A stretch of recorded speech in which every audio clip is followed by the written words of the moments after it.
mąstymas apie santykius tarp vyro ir moters. Kokia moteris čia ta, kuri dabar išgyvena pokyčius,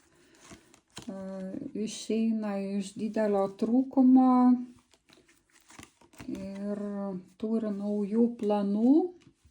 o vyras tas, kuris dar stipresnėse transformacijose šiuo metu, pasiekimo tų būsenų pilnatvės, išsipildymo, laimės, taip pat stabilumo ir buvimo to karaliumi monetų, taigi galbūt ir atsakomybės prisiėmimo ir kokie santykiai tarp šių žmonių, tai matosi ugningi, karšti, įstringi, kur matosi tai ir trunka ilgą laiką, kantrybę laiką šneka, kad tai nėra naujas susitikimas, kad žmonės pažįstami ir čia yra aukščiausias teismas, atgimimas ir kad ta karma, čia tie karminiai mazgai būtent šiai kortai, kad tai yra karmiška, kad reikalinga išspręsti tą situaciją ir kasgi jum padėtų ją išspręsti. Taigi matosi sprendimo priėmimas ir veiksmas, moters buvimas ta karalienė monetų, tai stabilia, kuri vertina save ir toks nurimęs protas, kad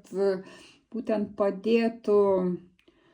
nauji sprendimai iš tokių būsenų, kai moteris vertina save, o vyras yra ramus, nesiblaško. Tai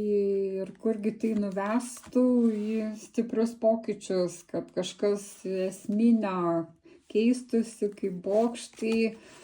matosi, kad ateitų aiškumas, saulė, tai visais atvejais yra gera korta, gera energija,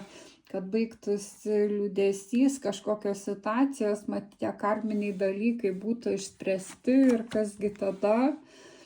tada išėjimas iš aukos būsenos ir stabilumas, 10 taurių, tai laimė ir įsimylėjimas iš naujo, kad tai yra įmanoma ir baigtųsi tos situacijos kažkokios, kur kartojasi, lyg susitinka ir vėl išsiskiria, kad negali vienas be kito, bet negali ir kartu būti, bet tai matosi yra karminė situacija ir kad ji gali išsispręsti.